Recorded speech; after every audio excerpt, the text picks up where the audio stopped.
dramática. Claro que sí, sumemos a Leonardo, ¿les parece? Y vamos armando aquí también una conversación. Leonardo, de todos los puntos que ustedes estudiaron y que dan cuenta, ¿no?, de que efectivamente la movilidad no se ha reducido, ¿crees sinceramente que influyó en eso los mensajes que se dieron por parte de la autoridad? Lo que ya se ha criticado, que se lo preguntamos también al ministro, el retorno seguro, que es un concepto internacional, pero en el momento en que lo mencionó aquí en Chile, la cerveza o el café, etcétera. Es difícil de saber eso, pero tenemos que saberlo. Hay algo que yo quería, en lo que yo quería insistir, es que tenemos la necesidad de conocer cuáles son las causas de esta falta de adhesión a la cuarentena, porque cada una de esas causas requiere una acción. Hay algunas acciones que tienen que ver con trabajo, hay otras acciones que tienen que ver con ingreso, y hay una acción muy importante que tiene que ver con comunicación. Que todas aquellas personas que pueden darse la casa lo hagan y entiendan la profundidad de la crisis. Yo quiero hacer notar que la baja movilidad en el sector oriente, la movilidad no ha bajado suficiente. Debería ser un sector en el que pudiese bajar mucho más. Claro. Y tampoco está. Entonces da la impresión que a lo largo de las comunas, con diferente énfasis, a la mitad. Solo la mitad. Claro. Vitacura, Barnechea, Las Condes, Providencia, solo la mitad. Entonces uno podría esperar más. Entonces, en todas las cifras que nosotros vemos hay algo. Una de las causas es baja adhesión por no comprender la profundidad de la crisis y qué es lo que significa si es que no controlamos los contagios pronto. Puede ser que los estabilicemos en cifras parecidas a las que están ahora, pero eso querría decir que tenemos que quedarnos en cuarentena permanentemente. Y necesitamos bajar esos contagios, necesitamos poder salir de la cuarentena. Si no lo hacemos pronto, y esto se ha observado en todas partes del mundo, a medida que se juntan semanas de cuarentena, cuesta más conseguir la adhesión a ella. Es mucho más difícil. Entonces la situación es urgente. Tenemos que hacerlo pronto, tenemos que encontrar las causas y hay que tomar acción, una política pública para cada una de esas causas con prontitud. Oye, Leonardo, y en ese mismo sentido, mira, ayúdame con algo que hemos conversado en el programa, que es una sensación, pero creo que es muy apegada a la realidad. Mira, estamos viendo imágenes de esto es las primeras cuarentenas, ¿cierto, Pablete? Lo reporteamos desde el programa, como con estas imágenes aéreas a través de los drones, en comunas como Providencia, Santiago Centro, Las Condes, Ñuñoa. Me refiero a las primeras cuarentenas a mediados de marzo, y se veía esto. Sí. Muy poquitos autos, en ciertos horarios, ningún auto circulando por la calle, muy pocas personas.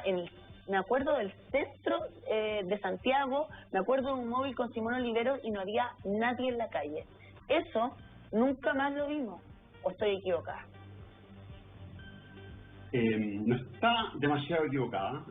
Una cosa que es bien chocante es que la baja en el movimiento que observamos en la primera y segunda semana de cuarentena total no es diferente de la que se observaba cuando había o cuarentena selectiva o incluso cuando había cuarentena voluntaria, en el sentido del quedar en la casa. No estamos consiguiendo con la cuarentena total un resultado mejor que los que teníamos antes, y se supone que esta es, si quieren, la gran herramienta. Los por qué son las cosas que discutíamos antes. Puede ser que haya mucho cansancio de la población. Yo creo que no se termina de entender que la acción individual, para aquellas personas que pueden, que la acción individual es relevante. Hay una especie de falta de contrato social, de alguna manera. Yo entiendo en ese sentido el enojo de las personas que están en la primera línea. Cuando alguien no se queda en casa, toma esa decisión individual y dice, bueno, soy solo yo, y todos decían lo mismo, entonces ponemos a la ciudad en un problema. Y yo creo que falta algo de eso, y repito, yo no quiero simplemente retar a la gente que no se queda en casa pudiendo. Hay mucho que hacer para ayudar a que la gente se pueda quedar en casa. Y a medida que pasa el tiempo, comienza a ser más difícil. Comienza a ser más difícil para muchos quedarse en casa, porque esto ha durado bastante tiempo. Yo creo que esa es una de las razones por las cuales no se observa lo mismo, porque ha pasado mucho tiempo desde que comenzó la crisis. Hay algo bien impresionante ahí, Diana y Sole.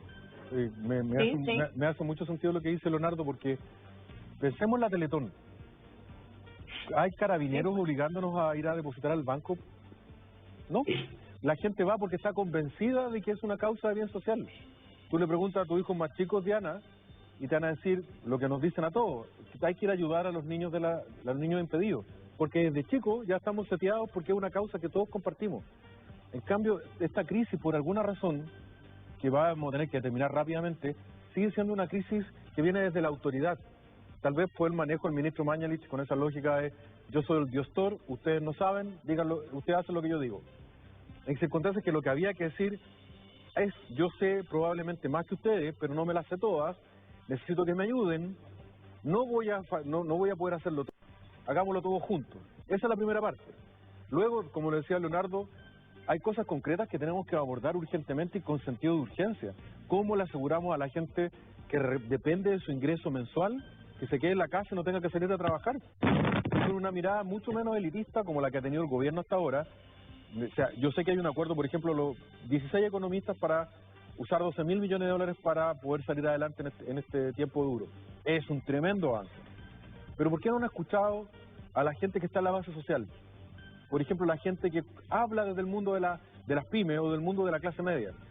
Porque con la mejor intención pueden decir: mire, vamos a dar un bono de 60.000 pesos por persona. Y uno les pregunta honestamente: ¿de verdad creen que se puede vivir una cuarentena con 60 lucas por persona? Porque no es así, y es una maldición del desarrollo. Hace 30 años con 60 lucas se podía vivir, hoy día ya no. Chile es un país más rico, todos somos un poco más ricos y tenemos estándares más altos. Entonces, sinceremos esta conversación escuchando a más gente, de modo tal que sea una causa compartida. Entonces, Sole y Diana, si ustedes hacen el recuento, y Leonardo y el doctor me pueden acompañar: primero, las cuarentenas, pelea. Luego, cierre los malls, pelea. Cierre colegio, pelea. Las cajas, pelea. ¿Por qué no hemos logrado encontrar una cosa en la que ponernos de acuerdo?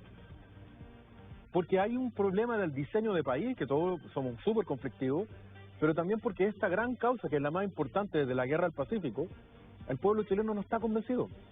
Está preocupado, pero no está convencido. No le cree a su autoridad sanitaria. La autoridad sanitaria cambia de opiniones todos los días.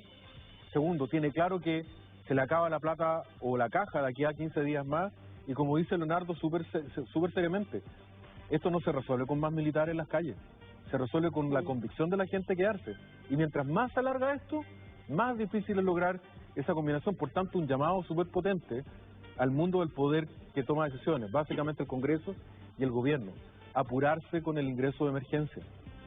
Segundo, atreverse a romper esquemas. Frente a esta crisis no podemos seguir haciendo más de lo mismo. De lo contrario, como lo ha dicho Leonardo recién, pueden poner el toque de queda a las 3 de la tarde y no va a funcionar. Lo urgente es tomar decisiones radicales para garantizar que la gente se quede en su casa y terminar rápido con el momento más crítico de la pandemia. Sí, es cierto, hemos estado, yo creo, todos tratando de contribuir, ¿no? Desde los distintos mensajes. Recién mostrábamos, doctor Rivera, ahí en nuestra pantalla, a ver si podemos hacer de nuevo el cruce, ¿no?, de la información. El primer día de cuarentena, sin detenidos, se respeta además el toque de queda, eso comienza a pasar en los primeros días, ¿no? Ahí lo tenemos, cuarentena en Santiago, la primera noche no registra detenidos y Carabineros advierte eventuales multas o penas de cárcel para quienes no lo respeten, pero eso es muy inicial, al principio de todo esto. Y miren que vamos a ver lo que ha ocurrido esta semana, donde más de 2.800 detenidos por incumplir la cuarentena en Gran Santiago durante esta semana, o no entienden o no tienen necesidad, o tienen necesidad, perdón, ese es el título de Publimetro.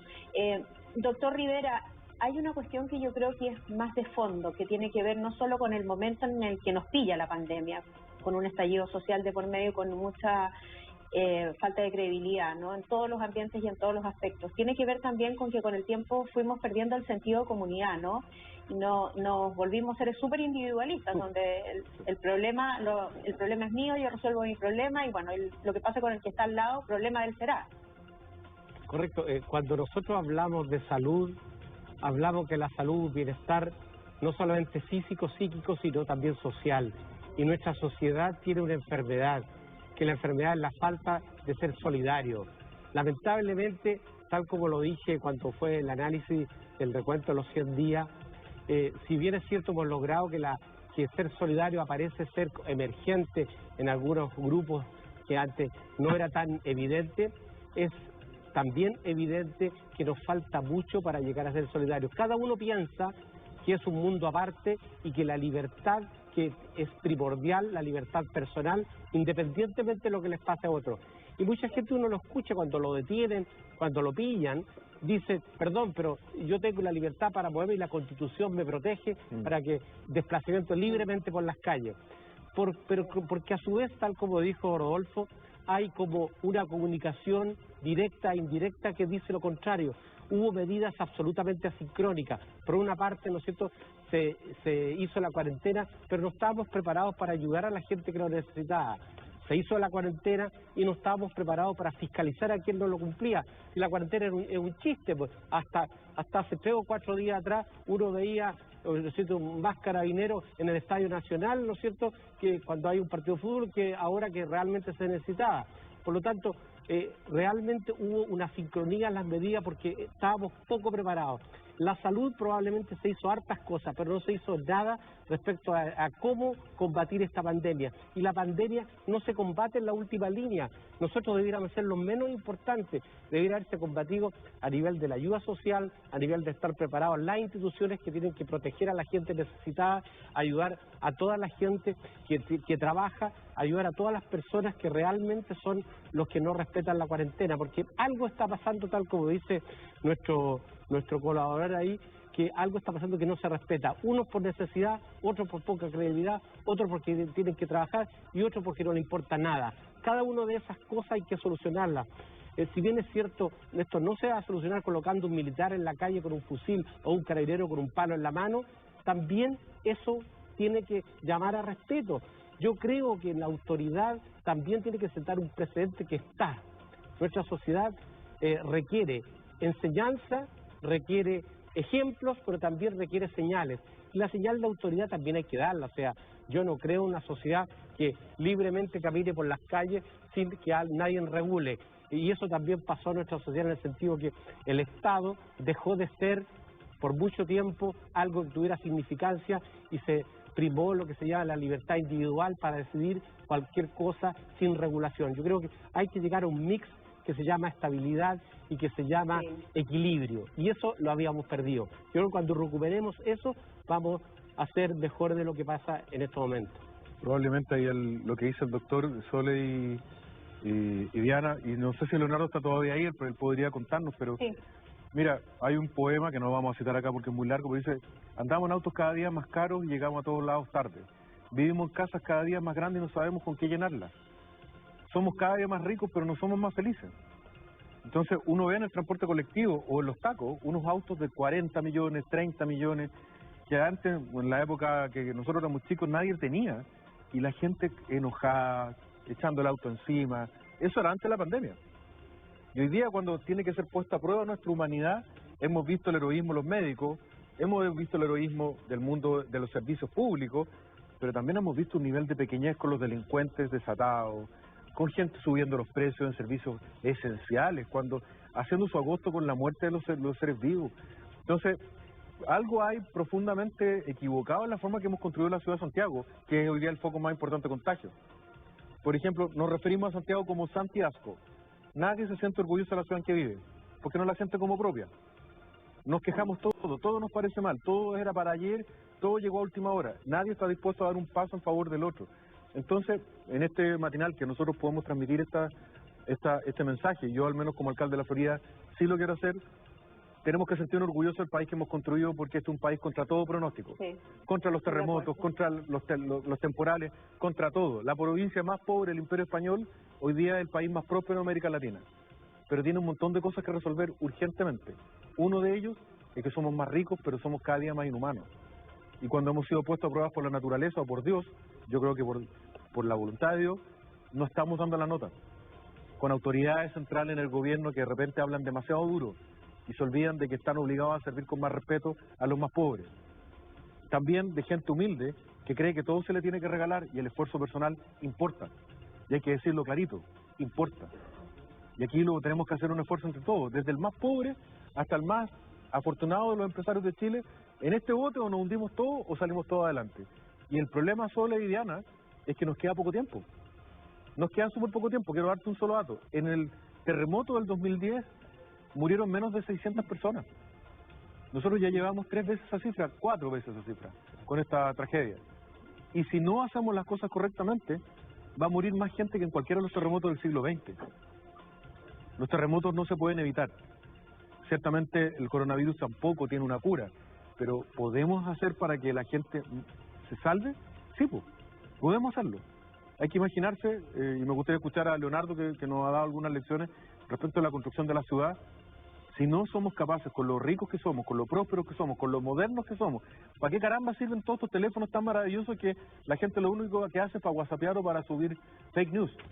Si no nos sirve para salvarnos en este minuto que es de prueba para toda la patria. Y lo último, la patria, para que lo entiendamos todos, la patria es el otro. Es tu mamá, es tu papá, es tu amigo, es el doctor, los cabros que están aquí en el estudio, ustedes que están en sus casas con cuarentena, es la patria. Y es la patria gracias a Dios.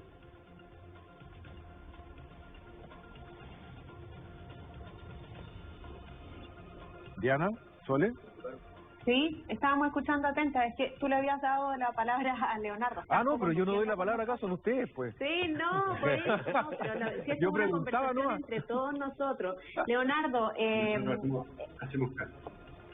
sí, a ver si te escuchamos a ti ahora y si podemos nexar no solo con la reflexión súper interesante que hacía Rodolfo, sino también con el hecho de que si esto no funciona, nos quedaremos aquí mucho tiempo. ¿Hay una cuestión cultural también con el incumplimiento de la cuarentena? Yo creo en la buena voluntad de la gente. Yo creo que si las personas entienden el mensaje claramente y se les ayuda a poder cumplir con la cuarentena, tenemos una opción. Ya. Si eso no ocurre, sacamos muy poco aplaudiendo a los doctores a las 9 de la noche y no haciendo nuestra parte, porque con este nivel de contagio vamos a seguir teniendo saturación en camas críticas y ventiladores y nuestros equipos de salud se están enfermando. Y puede ser que el subsecretario Zúñiga haga una pega tremenda reconvirtiendo camas y traemos ventiladores, pero nuestros equipos de salud se están enfermando y no vamos a tener gente para operar esas camas. Se van a cansar. Entonces es muy importante. Esto es un asunto de solidaridad con nuestros abuelos, con nuestros hermanos, con nuestros conciudadanos y con nuestros doctores y con nuestras enfermeras y con las TENS y con los kinesiólogos y con los psicólogos que trabajan con la gente que se está muriendo. Es una cosa que tenemos que hacer hoy día. Yo escuchaba con mucha atención al alcalde y dice verdades tremendas. Esta ciudad, mucho de lo que observamos ahora tiene que ver con una ciudad que está muy segregada espacialmente y donde hay una diferencia de qué manera se sirve a las comunidades que es brutal. Son países distintos entre las comunas, vivimos países distintos y como muchas veces esos países distintos no se comunican entre sí, ni siquiera se conocen. Ha sido súper interesante y va a seguir siendo interesante lo que estamos comentando, pero vamos a hacer una pausa. ¿Les parece? Quédense ahí con nosotros mientras revisamos imágenes entonces que nos establecen claramente la diferencia entre las primeras cuarentenas y lo que está pasando hoy en la región metropolitana. Volvemos inmediato. ¿Conoces Huawei App Gallery? Bueno, Huawei App Gallery es la tercera tienda de aplicaciones más grande del mundo para celulares y tablets. Puedes usar Huawei App Gallery en tus dispositivos para buscar, descargar, gestionar y compartir aplicaciones móviles. Huawei App Gallery tiene todo tipo de aplicaciones útiles y divertidas como Latam, BCI y Linio. Sorpréndete con App Gallery y comienza a vivir nuevas experiencias.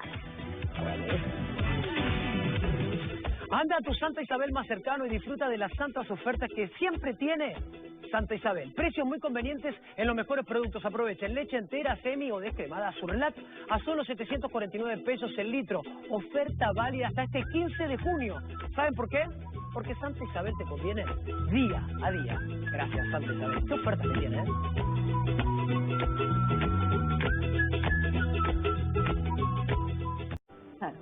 ¿Hay algo Doctor que me Rivera, conmueve ¿usted? de sus palabras, doctor? Sí, y que lo hemos escuchado de muchos de todos los profesionales de la salud. Usted dice, uno no lo pasa bonito, uno no lo pasa bien en la enfermedad, pero igualmente se sentía culpable de no estar desempeñándose en sus labores, como que tenía muchísimas ganas de volver, a pesar de haber estado pasando por esa enfermedad. Es impresionante la vocación que ustedes tienen.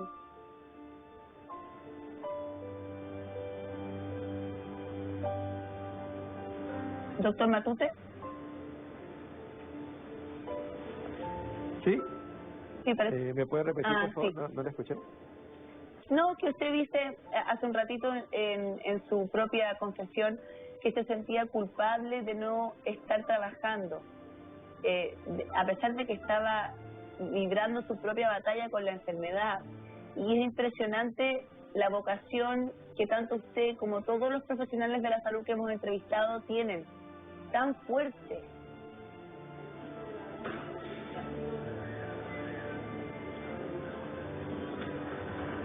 No se escucha. Sí, parece que tenemos problemas de la audio. comunicación con él.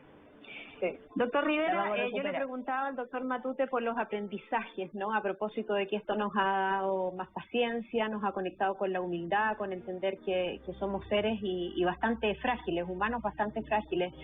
¿Qué ha aprendido usted de todo esto? Yo todos los días aprendo, aprendo todos los días, de mis colegas, de los libros, de mis alumnos, de la gente, de mis pacientes. Pero esta pandemia, claro que nos enseñó algo tan importante que lo que dijo el doctor. Nos ha aprendido que no somos inmunes a nada, que en la práctica cada vez más hemos descubierto que a pesar de todas las cosas que hemos inventado, siguen apareciendo otros elementos que nos pueden dañar. Porque nuestra sociedad de repente nos está tratando de decir que tenemos los mejores antibióticos, los mejores aparatitos, las mejores unidades intensivas, todo lo mejor. Y en realidad nos damos cuenta que estamos inermes frente a las pandemias y si seguimos mal utilizando las cosas, como dice el doctor, y a eso iba mi mensaje anterior, automedicándonos, a hacer la medicina una cosa en la casa sin la recomendación de un profesional que puede ser un enfermero, un médico, un personal de la salud, estamos haciendo que probablemente aparezcan los supergérmenes que ya existen, los superbacterias, los supervirus, y que cada vez que estamos expandiendo nuestra sociedad hacia sectores que antes había animales y ocupando su territorio, estamos más en contacto con posibilidades que virus y bacterias se crucen con nuestro hábitat habitual de bacterias, ¿no es cierto? Y salgan estos cruzamientos, estas mutaciones eso va a pasar. Por lo tanto, tenemos que estar más preparados de lo que estamos ahora. Ojalá aprendamos todos de eso y aprendamos muchas cosas, como organizarnos más, cómo comunicar más, cómo hacer las cosas mejor y aprendamos una palabra que lo dijo el doctor Romero, seamos más humildes. Yo creo que estamos Pero muy ¿sabe soberbios. qué, doctor? Aquí hay un ingrediente especial y distinto, porque en otro tipo de enfermedades ustedes no se ponen tanto en riesgo como en esta. O sea, aquí ustedes de verdad tienen un riesgo muy latente de contraer la enfermedad y de morir, mucho más que en otras enfermedades o que en otros momentos de la historia. Es que Diana, tenemos que tener miedo.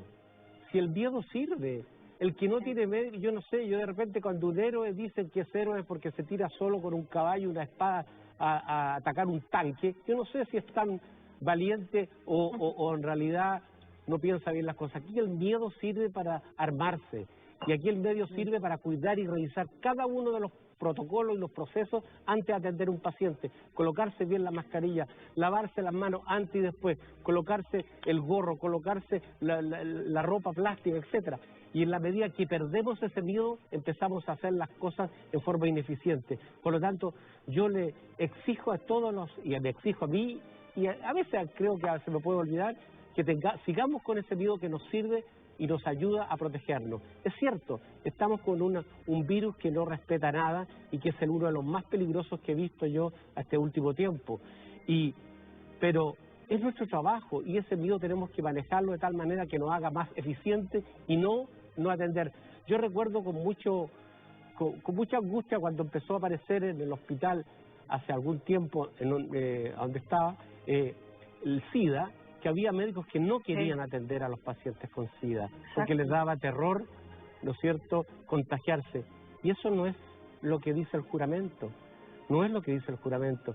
Por lo tanto, lo que tenemos que hacer, respetar al enemigo, tener miedo para hacer las cosas bien y atender lo mejor posible, con toda nuestra eficiencia, con toda nuestra eficacia. Y si lo hacemos bien, Dios nos va a acompañar. El doctor Matute retomó la conversación con nosotros, parece, ¿no? Sí, escucho. Sí, nos escucha. Doctor Matute, ¿cómo traspasamos este miedo, este respeto que hay que tener por el virus a la ciudadanía? Aquellos que hoy día tienen que protegerse, cuidarse y evitar contagiarse.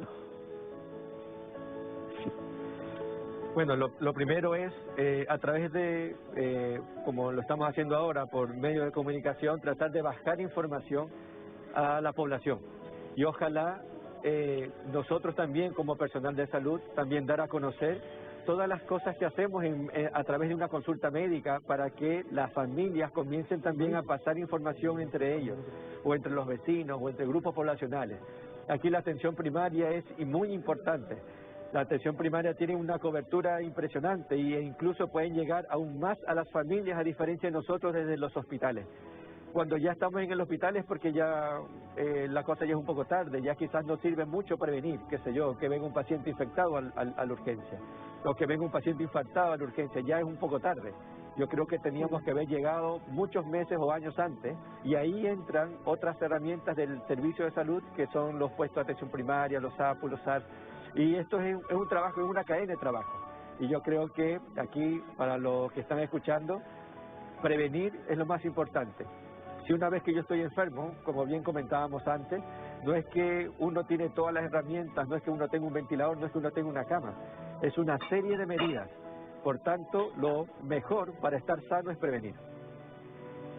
Y hay otra cosa también, doctor Matute, que finalmente cuando la demanda es tan alta como la que estamos viendo, ustedes tienen que multiplicarse o dividirse de alguna manera en realidad y restarle la atención a una persona por la gran demanda o no darle la atención que a ustedes les gustaría darle, ¿cierto? Claro, o sea, va a depender del volumen de atención. ¿Qué pasa en una unidad de emergencia de alta complejidad o en un hospital de alta complejidad o incluso en cualquier parte? Cuando uno tiene una demanda, ¿qué es lo que nos ha ocurrido casi todos los años, principalmente en invierno?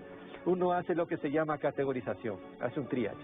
Uno selecciona, pero desde el más grave al más leve, y a través de ello nosotros vamos a dirigir una atención. Sabemos qué persona puede esperar más, qué persona puede esperar menos o qué persona no espera. En el caso de una demanda mucho mayor, se sigue haciendo lo que se llama categorización, y aquí el personal de enfermería y médico es muy importante, porque tienen que dividir y seleccionar a las personas que van a una primera atención. No quiere decir que no se atienda al resto, quiere decir que va a esperar un poco más de tiempo, porque la idea es atenderlo al fin y al cabo y orientarlo principalmente. El paciente que viene leve a un servicio de urgencia, uno lo orienta y uno trata de educarlo para que use bien el sistema de salud. Pero el paciente que viene grave, obviamente uno lo atiende y le da las medidas que tiene que darle. ¿Qué pasa si nos llegan muchos pacientes graves al mismo tiempo? No es muy común que tengamos dos pacientes con las mismas características, una copia uno del otro, eso no existe en realidad. Uno ve gravedades, ve pronósticos, ve patologías, ve edades, ve antecedentes, ve incluso todas estas cosas juntas para poder nosotros decir, este paciente va primero, este va segundo, este puede esperar un poco más. Pero eso ya es un criterio muy fino, eso ya es algo muy profesional, en el cual uno no es que está dejando de lado a uno por salvar a otro. Uno lo que está haciendo es distribuir el recurso para darle más posibilidades a la persona que puede recuperarse o darle mejor atención al que está más grave. Eso Claro, a veces no es tan problema fácil de entender. Claro, es que hay que ponerse también en la otra vereda, o sea, ponerse como paciente. A uno siempre le gustaría que lo atiendan primero. Uno siempre piensa que lo que uno tiene es lo más grave. Pero desde el punto de vista clínico, la gravedad se determina por una serie de cosas. Y también hay que ver el tipo de recursos que le vamos a dar. Si tenemos nosotros muchos ventiladores mecánicos, no es para todos. Obviamente uno tiene que ver qué paciente se va a beneficiar, quién no se va a beneficiar, porque también podemos causar mucho daño. Por tanto, esta es una terapia más. es un ventilador, pero es una serie de cosas que rodean al uso de un ventilador mecánico o de una máquina de diálisis o de cualquier otro tipo de terapia. Por tanto, uno tiene que seleccionar muy bien al paciente, porque aquí la solución no es llegar y conectar a todos, porque eso no es medicina, eso más bien estamos causando un daño y un perjuicio al mismo paciente o al siguiente que va a llegar. Por tanto, no es tan fácil, pero para eso nos preparan. Por tanto, tenemos que categorizar o hacer un correcto triage, informarle a la familia o conversar con la familia para evitar también malos entendidos, o por lo menos que estén bien comunicados para que la cosa pueda fluir de mejor manera. Sí. Bueno, a pesar del llamado que han hecho todos los doctores, todo el personal de salud que hemos entrevistado en el programa respecto de guardar las cuarentenas, quedarse en la casa, lamentablemente en la vida real no lo vemos así. La movilidad se ha reducido muy poca. Hay una movilidad que apenas se redució en el 30%, lo decía el ministro en uno de los informes pasados. Y para hablar de este tema, vamos a sumar a esta conversación a Leonardo Basso. Él es director del Instituto de Sistemas Complejos de Ingeniería, PhD en Economía y Transporte y una larga lista de títulos. Muy buenos días, Leonardo, gracias por estar con nosotros a esta hora de la mañana hablando de este tema que es muy importante. Cuéntanos tú, ¿a qué conclusiones han llegado respecto a las cuarentenas? Buenos días y gracias por invitarme. La información no es demasiado alentadora. Lo que observamos es que al iniciar la primera semana de cuarentena hubo una baja muy moderada de las salidas de las personas. Lo que se espera de una cuarentena total es que haya baja movilidad, que la gente salga mucho menos de lo que estaba saliendo. Eso no se observó en la primera semana de cuarentena y la segunda semana en cuarentena tampoco, no mejoró la situación. No hubo un descenso de las salidas de las personas, lo que es en general malo, pero además hay un panorama donde las comunas de estratos socioeconómicos más bajos, más periféricas, tienen un movimiento mucho mayor que las comunas del sector oriente. Claro.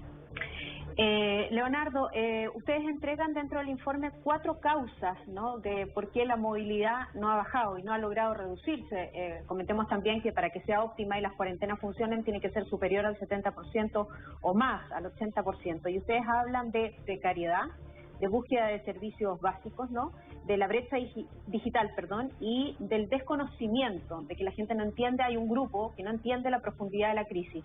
¿Podemos ahondar sobre cada uno de esos puntos? Claro. Una cosa que es importante de mencionar es que lo que nosotros vemos son lo que estamos reportando gracias a la data que conseguimos de esta alianza con Entel, es que hay salidas fuera de una zona censal. Piensen que una zona censal tiene 3.000, 5.000 personas, es un barrio. Ahora, no tenemos claro, de solo observar las salidas, cuáles son las razones por las cuales la gente sale, pero uno puede hacer conjeturas. Y esas 4 conjeturas son las que nosotros ponemos en este informe. La primera, y que es muy evidente, tiene que ver con precariedad. En sectores con estatus socioeconómico más bajo, la posibilidad de teletrabajar es mucho menor que en el sector oriente. Hay mucha menos gente que tiene ingreso seguro. Hay mucha movilidad que tiene que ver con la necesidad de generar ingreso de alguna manera. Nosotros la próxima semana vamos a entregar un reporte respecto a entradas y salidas, por ejemplo, a las ferias libres, pero da la impresión que hay mucha gente que antes hacía viajes de trabajo en una dirección que ahora las está haciendo de alguna u otra manera, y eso tiene que ver con necesidad de generar ingresos. Lo segundo son los servicios. Lo que ocurre en el sector oriente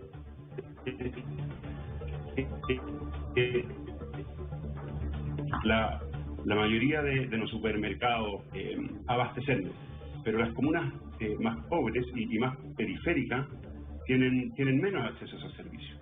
Entonces necesitan movilizarse mucho más. Las farmacias no están en el barrio, los supermercados no están en el barrio. Respecto de la brecha digital, a lo que nos referimos con eso es que esto que se ha observado, por ejemplo, respecto de la dificultad de muchos para seguir las clases en línea, necesariamente se tiene que manifestar también a la hora de que la gente pueda hacer trámites en línea. Entonces, es posible que haya algunas cosas que sí se pueden hacer en línea, pero que alguna gente no sepa hacerlas. Y hay una cuarta razón, y es que esas cosas no se puedan hacer de manera no presencial. Tanto de parte del Estado como de parte de los privados hay muchas cosas que todavía requieren hacerse de manera presencial.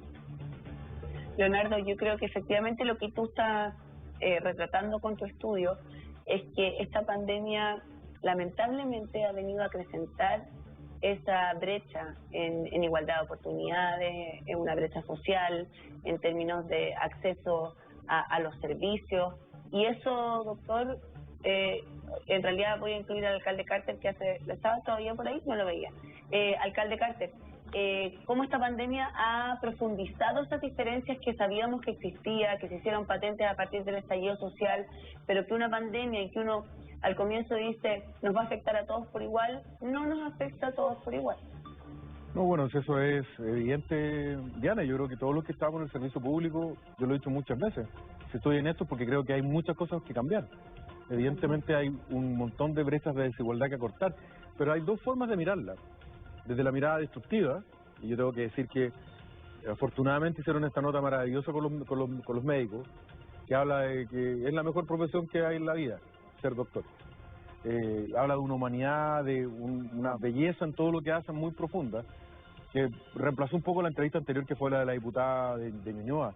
Todo lo que dijo era falso, completamente falso. En Chile, cuando se entrega una caja, uno tiene que recibir un acta.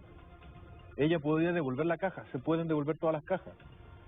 Y por eso te digo que uno en esta crisis tiene que criticar lo que está mal, sin duda, pero también tiene que proponer cómo solucionar esto. Y en el caso concreto de la movilidad, pero sin duda, pues Diana, la cantidad de ejecutivos que viven en el sector oriente, que pueden hacer teletrabajo en condiciones favorables, es mucho más alta que la gente que puede hacerlo en la Florida o en Puente Alto o en Maipú. Evidentemente, y lo dijimos hasta el cansancio, las señoras que hacen el aseo y que van a trabajar en el sector oriente no podían elegir ir de una comuna con cuarentena a otra sin cuarentena. Por eso era desde justicia que se hiciera cuarentena en toda la región metropolitana. Ahora, respecto de la movilidad, yo diría que hay partes de libertad personal. Sé que es políticamente incorrecto decirlo, pero lo vamos a decir igual porque está en juego la vida de la gente. Hay un tema de educación también. Evidentemente hay un tema de educación. La gente en el sector alto tiene mucho más educación cívica que los sectores populares, porque han tenido mejor educación, han tenido más acceso a un montón de servicios, entre ellos la educación. Entonces uno ve, ayer me tocó ir a una residencia sanitaria en Providencia, donde trasladamos a 40 familias de la Florida. No había nadie en la calle, nadie, y no había tampoco policía. Para no poner Vitacura, Las Condes, que son las comunas más ricas, Providencia, que es comuna de clase media profesional, no había nadie en la calle. Y uno empieza a bajar en el nivel de ingresos, se encuentra que se respeta menos la cuarentena por un tema de educación. Eso es real, es una herida en el alma del pueblo chileno. Pero desde el punto de vista de la movilidad, caramba que hay que hacer un montón de cosas. El teletrabajo se tiene que masificar, tiene que ser democrático, Diana. El teletrabajo no puede ser otro signo de discriminación entre los chilenos, que es como cool hacer teletrabajo. Yo estoy en el barrio Italia o vivo en la dehesa y hago teletrabajo, pero el cabro que vive en La Pintana o en la Florida no lo puede hacer. Esta oportunidad que ha dado la modernidad de que podamos hacer trabajo desde nuestras casas tiene que democratizarse cada vez más. Y el Estado en eso sí tiene un rol súper importante, de exigirle a las empresas las condiciones para que los trabajadores puedan hacer teletrabajo desde su casa. En este caso en particular, el de la pandemia, estamos entre la vida y la muerte. Yo miraba recién al doc que está al lado mío, acá al caballero le gusta hacerse el hombre de hierro, no le resulta, pero yo sé que estaba al borde de las lágrimas cuando miraba la historia de su compañero de curso. A mí se me cayeron las lágrimas, sin conocerlo. Si la gente no cacha que tenemos todos que cumplir con nuestro deber, los casos como el doctor se van a replicar por todos lados y vamos a llorar todos de verdad. Yo de verdad, te lo cuento de corazón, anoche me mandé una pelea con mi vieja y le pido perdón en cámara. ¿Y por qué pelearon, alcalde? Porque llegamos a la casa todos los que vivimos ahí y la señora estaba sin mascarilla. Y nosotros, porque andamos en la calle, igual que los médicos, somos fuente de contagio. Y yo la reté y le dije, mamá, vaya a ser el problema 999 de todos los que tenemos ya. Y le pido perdón porque ella no tiene la culpa. No tiene la culpa, pero pero de verdad todos los que estamos en el servicio público, sea los doctores, sea el mundo del transporte colectivo, la gente que todavía mantiene funcionando el servicio de transporte colectivo, estamos muertos de miedo de contagiar a nuestros seres queridos. Entonces, dar las facilidades para que la gente de verdad pueda hacer cuarentena de buena calidad, con teletrabajo, reduciendo la movilidad en la ciudad de Santiago, es urgente. Si este próximo fin de semana, y con esto termino, Diana y Sole, va a bajar la temperatura, sí o sí, porque es una por otra. Afortunadamente está lloviendo a baja altura y está cayendo nieve bastante bajo también. Entonces no hay riesgo de aluvión por el tema de la toma.